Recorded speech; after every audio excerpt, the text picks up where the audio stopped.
Love has no limits tulad ng pagiging madiskarte ng mga Pinoy. Tunghayan natin yan sa Noy Pika Nga.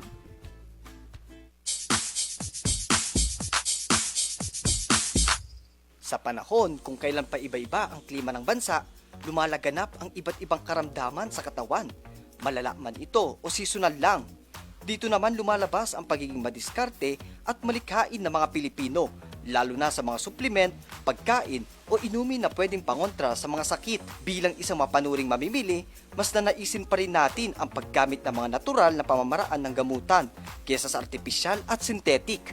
Kaya naman sa bawat pagkakataon na pwedeng makagawa ng mga ganitong klaseng produkto ang mga Pilipino, narito ang pagiging innovative sa paggamit ng mga lokal na ingredients na matatagpuan lamang sa paligid at kung minsan nga ay nasa mga gilid-gilid lang. Ilan narito ang Roselle Jam and Tea. Ang Roselle ay isang uri ng halaman na tumutubo lamang sa ilang parte ng Pilipinas at isa narito ang Bani Pangasinan.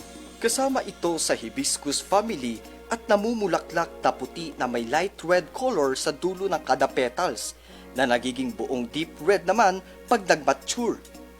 Bilang halaman na malibit lamang napapansin, mas karaniwan itong ginagawang tea at jam at pinangsasahog sa lutuin kaysa pang-display sa paligid ng bahay. Parang damo na siya pero nakakatuwa kasi pag nakikita mo nung dumami na sila, anong gagawin ko dyan? Ang dami-dami parang sayang. Kaya doon namin naisip na siguro dapat i-process. Kaya nag-search din ako kung paano siya gawin.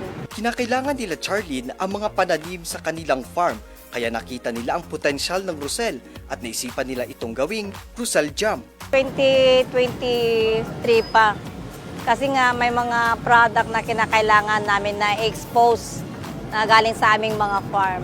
Kaya nung nakita namin ang Roselle na pwede pala siyang i-process as a jam or as a tea. Pwede rin siya maging juice, sir. Maganda siya sa katawan, antioxidant kasi yan. Good for the heart pa rin. Naging mahaba nga ang formulasyon at proseso ng paggawa ng Roselle Jam para makuha ang tamang texture, hindi tulad ng mga ordinaryong fruit at root crop jam. Talaga, yung paggawa talaga dyan, tiyagaan lang, tanggalin mo talaga yung calyx niya, yung pinakapula. Yun ang ipunin mo. Yung sariwa, hindi siya yung dry. Pagkatapos lulutuin mo siya ng mga 30 minutes, papakuluan yan hanggang lumabas yung kulay na pula. Pag lumambot na po yung calyx na yon, lalagay ko siya sa asukal hanggang sa maging jam. Kaya naman noong nakuha na nila ang tamang timpla at sinunggaban agad nila ang pagkakataong i-introduce at ipatikim ito sa komunidad sa Bani. Nakaramdam naman sila ng tuwa nang naging maganda ang pagtanggap ng mga tao rito. Ngayon lang 2025, Pakwan Festival, nakakita sila ng ganyan. Siyempre tayo bilang mga nagpapa-advertise ng ating product, lahat ng pumupunta sa aming booth, pinapatikim namin sila. Kaya ngayon lang nila talaga na-discover na pwede pala. Kahit nakikita nila yan sa, di ba, parang wild siya, doon sila nagka-interest. Siguro sa susunod mas marami pa. Madami din ang natuwa dahil nakakala ng iba na imposibleng gawing palaman ang bulaklak ay pwedeng-pwede pala. Wow, sabi nilang ganyan, pwede palang ipalaman, di ba? Parang kung titignan mo siya sa personal, parang nakaka-weird. Dahil nga sa maraming namangha sa gawa ni Charlene, talaga namang hindi mapapantayan ang halaga ng Roselle Jam, lalo pa sa nagustuhan ang lasa at benepisyo nito sa katawan. Yung bintahan, sir, hindi sila tumatanggi sa presyo kasi alam nila yung benefit para sa katawan nila. Dahil nga hindi pa masyadong nakikilala ang Roselle Jam, ay siya pa lang ang gumagawa nito sa bayan ng Bani. Sa kabila nito, hangarin ni Charlie na makilala ang paggawa ng Roselle Jam sa Bani upang magkaroon din siya ng pagkakataon na gumawa ng mas marami pang recipe gamit ang Roselle plant tulad na lamang ng Roselle Tea. Isang napakandang pribilehiyo na makilala ang produkto na ganyan, sir, dito sa Bani. At pag ganun yung mangyayari, siguro mas lalawak pa yung pagtatamnan namin ng Roselle sa next year, by next year. Kasi ginagawa ko na rin siyang tea. Ibinida niya rin ang kanyang pamamaraan ng paggawa ng Roselle Tea na kung saan wala itong kasamang ibang ingredients kundi puro at organic Roselle flower lamang. Kasi kung hindi ko na nakakaya ng tanggalin yung isa-isa yung kalis niya. Isasabit ko lang niya, air dry siya eh. Kaya pag natuyo na siya, doon ko lang siya talaga ipapak na as tea. Wala siyang kasamang iba, pure Rosel po yung tea natin. Bukod sa kagustuhan ma-maximize ang kagamitan sa Rosel plant, nais din ni Charlene na maiparating sa ibang tao ang benefits ng Rosel sa katawan ng mga kukonsumo nito, tulad ng antioxidant, anti-inflammatory, good for heart and liver health, at beneficial for weight loss and lowering blood pressure. Lahat ito ay nanggaling lamang sa iisang halaman na walang halong laboratory chemical. Sana yung product nating Rosel makarating pa sa ibang lugar at mas lalong makilala pa at mas marami pa sanang magtangkilik.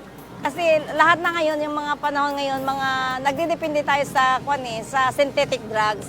Pero pag natikman natin yung mga product natin na nanggagaling sa mismong halaman natin, doon tayo siguro mababawasan tayo sa pag-expense na mga synthetic o pagdepende pala sa mga synthetic na gamot. Panawagan ni Charlene na mapansin ang Rosel plant bilang isa pang produkto at may pagmamalaki ng Bani Pangasinan sa larangan ng negosyo at medikal. Tunay ngang ang mga Pinoy ay hindi papahuli sa pagiging innovative kahit sa mga simpleng bagay man na hindi man nabibigyang pansin pero nagkakaroon ng significance mapa-healthcare man yan o business. Tunay ngang mahusay, tunay ngang kakaiba, tunay ngang Noypi ka! Oh, 'di ba? Sa isang halaman ang ganda ng dulot sa ating katawan. 'Di ba? At saka, Rosel. nakagawa na din sila ng kanilang negosyo. Oo. At saka ito, mga ka-MB, no, Miss Angel, siya ang pinaka-first na gumawa ng Yes. innovative o innovasyon Innovative, sa kanilang yes. bayan sa Bani, Bani. Pangasinan. At yan nga si Charlene Ricafranca, ang owner of Alquera Ricafranca. Paano mo? Ay, iba ba? Iba yun, Ay, iba. ba? Oo, Alquera. Oo, Alquera. Ano ko, Alquero. Alquero. Oo. Oo. Pero ang ganda no, 'di ba? Dahil lang sa isang ng halaman ng bulaklak, ang dami niyang naibibigay.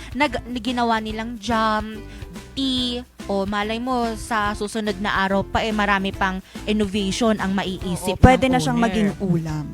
Oh, why hindi. not? Oo, Yes, why pwede. not? Pwede. Pwede siyang panghalo. Kasi Panghalo. ito nga naman, itong Rosel plant na ito Oo. is antioxidant siya. Oo. Kaya madami siyang benefits. Kaya pwede din siyang gawin siguro, ihalo sa mga ulam natin. Doon sa mga kanin. Yung Oo, mga parang diba? ginagawa nila I-toppings- sa Blue Ternate. Yes, ganun. i-toppings nila doon. Tapos, syempre, magiging na yung kanin mo, magiging pink or red. O di mas lalong matutuwa yung mga bata. Makakainin din nila yun. Di mas masustansya pa yung kakainin nila. Makulay Oo. na, masustansya pa. Di ba? Kunin niyo siya.